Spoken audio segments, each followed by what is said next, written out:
Olá, professores! Vamos começar a nossa aula de número 4, muito além da gramática, por um ensino de línguas sem pedras no caminho. Nessa aula de número 4, nós vamos trazer mais uma afirmativa para pensar se ela se configura como um mito ou verdade. Lembrando que as nossas aulas estão sendo inspiradas aí na obra da Irandé Antunes, Muito Além da Gramática, que eu recomendo a leitura de todos vocês, na sequência aí ou articulada com as videoaulas e com as atividades complementares. Então, na aula de hoje nós vamos comentar a seguinte afirmativa: a norma socialmente prestigiada é a única norma linguisticamente válida.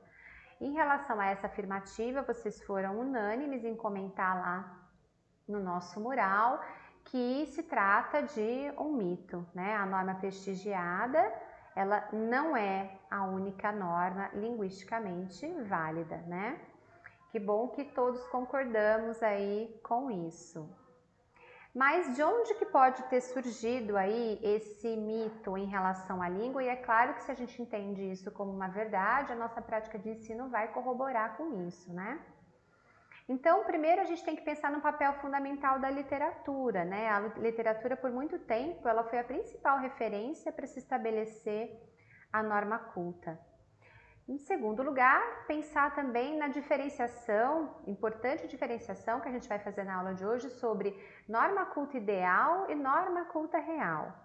E em terceiro lugar, o fenômeno da variação linguística, que por muito tempo não foi considerado, né? Com o advento da linguística e da sociolinguística, que essas questões de variação linguística passaram a fazer parte do ambiente escolar e do ensino da língua portuguesa.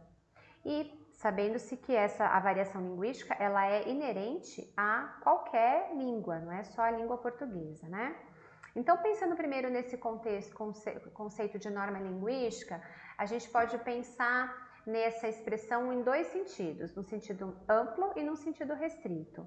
No sentido amplo, a norma linguística, ela corresponde àquilo que é regular, aquilo que é usual, aquilo que mais frequentemente as pessoas usam, ou seja, o conceito de norma linguística aqui, ele está ligado ao conceito de normalidade e não de caráter de certo ou de errado, mas de caráter de predomínio, de caráter de preferência das pessoas.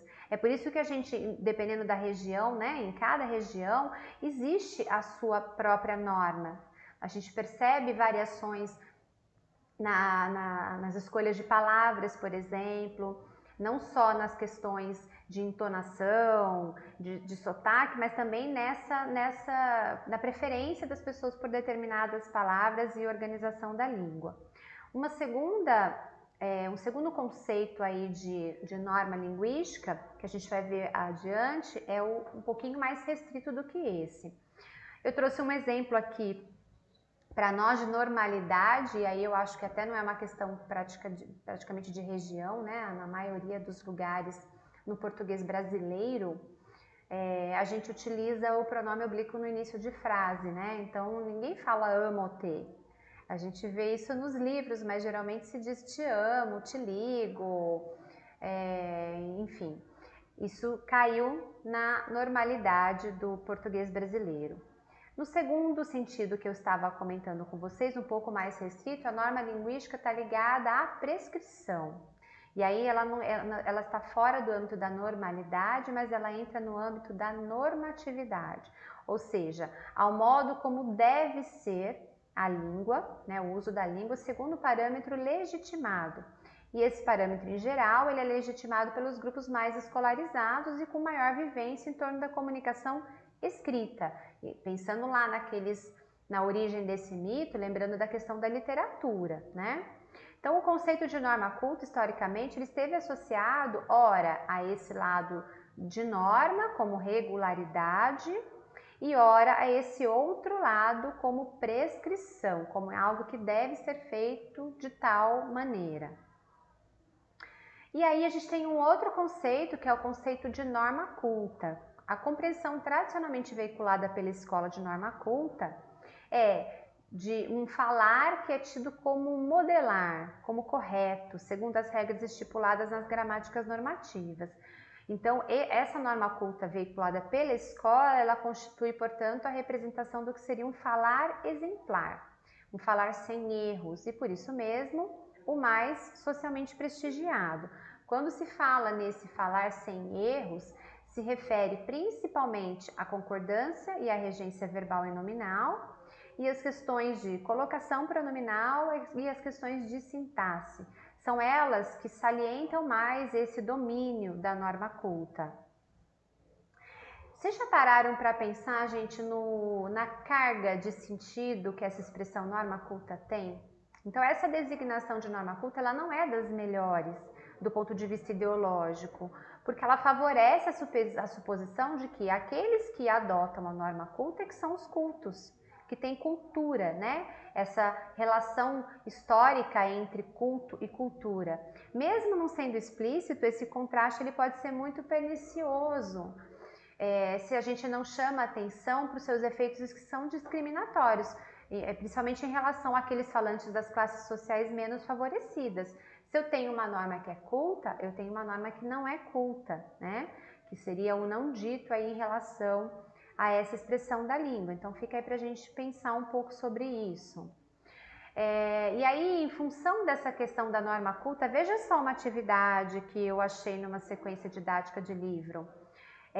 Trazia essa canção do Fagner, Vaca, Estrela e Boi Fubá, e a atividade era a seguinte: faça a correção das palavras escritas na linguagem informal para a linguagem formal. Esse tipo de atividade, gente, é muito fácil de encontrar. Quando a gente coloca para fazer a correção, eu estou dizendo que eu tenho uma linguagem formal que é a certa e eu tenho uma linguagem informal que é errada. Esse tipo de questão é totalmente inadequada, porque não está atrelado a uma situação comunicativa. O que é formal e informal? Essa pergunta vai depender muito, a resposta para essa pergunta vai depender muito de qual é a situação de comunicação, né? Com quem que eu estou falando? Em que lugar que eu estou? Eu estou fazendo uma exposição oral? Então eu tenho uma linguagem mais ou menos adequada a uma determinada situação de comunicação, mas eu não tenho uma linguagem que é certa e outra errada. E esse conceito de norma culta, ele traz essa oposição. Olha só a definição do Faraco sobre a norma linguística, né? A norma culta. A norma linguística praticada, então essa é a definição dele. A norma culta é a norma linguística praticada em determinadas situações, aquelas que envolvem certo grau de formalidade, por aqueles grupos sociais mais diretamente relacionados com a cultura escrita, em especial aquela legitimada historicamente pelos grupos que controlam o poder social. Então veja como que ele relativiza essa questão da norma culta, né? Ele coloca ela bem dentro dessa questão da normalidade e não da normatividade. Quer dizer, o que vai determinar o uso da norma culta são as situações que envolvem maior ou menor grau de formalidade, que envolve grupos sociais que estão mais diretamente ligados à cultura da escrita e não da fala. Então essa definição do Faraco é muito boa quando a gente pensa na carga semântica dessa expressão norma culta. Então a gente pode concluir aí, num primeiro momento, que a norma culta ela não implica o uso efetivo em todas as situações da interação verbal. Ela se restringe a algumas delas apenas. A norma culta é uma exigência da comunicação que envolve um certo grau de formalidade. Ela não é exigida, por exemplo, nas situações informais da coloquialidade própria da vida privada e até em determinados textos que utilizam uma linguagem muito mais coloquial do que formal, né?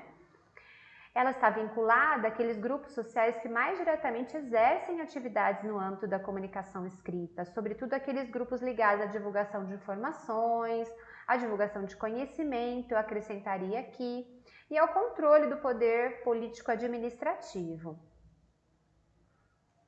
Resumindo, a norma culta ela é um requisito linguístico-social próprio para as situações comunicativas formais, sobretudo aquelas atividades ligadas à escrita.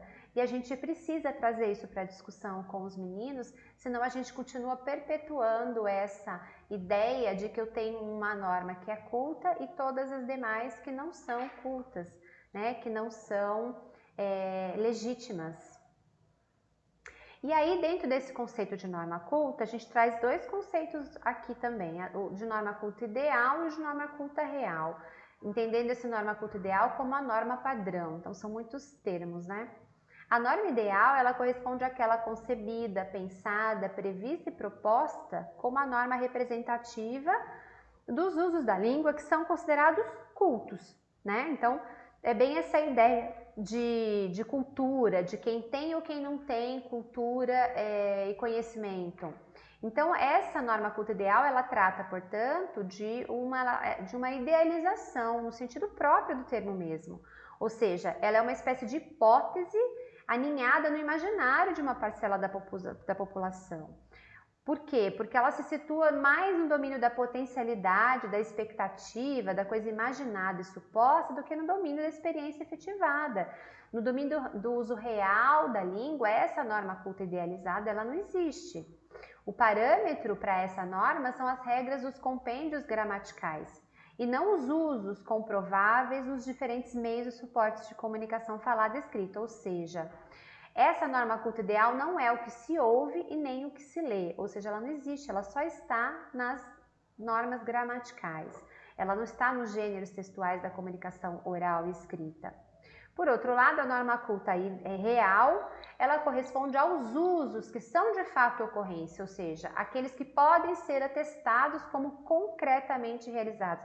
A linguagem em uso em diferentes suportes e que se expressam cientistas, escritores, repórteres, cronistas, professores, editorialistas e outros istas que a gente poderia pensar da comunidade encarregada da informação pública e formal. Os usos que ocorrem nesses contextos todos, né, nessas esferas todas, é que representam os parâmetros da norma culta real, aquela que deveria constituir a referência de identificação da norma prestigiada, uma vez que ela corresponde aos falares mais típicos da interação escrita, pública e formal brasileiros.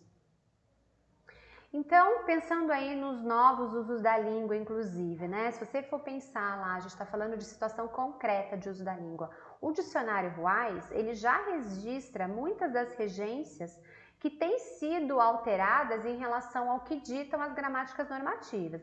Então, quando a gente fala do que está na gramática normativa, eu estou falando dessa norma culta idealizada, que não se ouve, não se lê em lugar algum.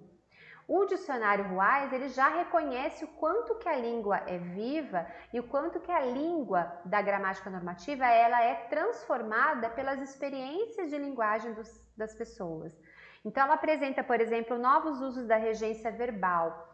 E aí a pergunta é, por que teimar em julgar como erros usos que já são atestados como preferências, como parte da normalidade dos falantes e escritores da língua, como regulares no discurso corrente das pessoas mais escolarizadas?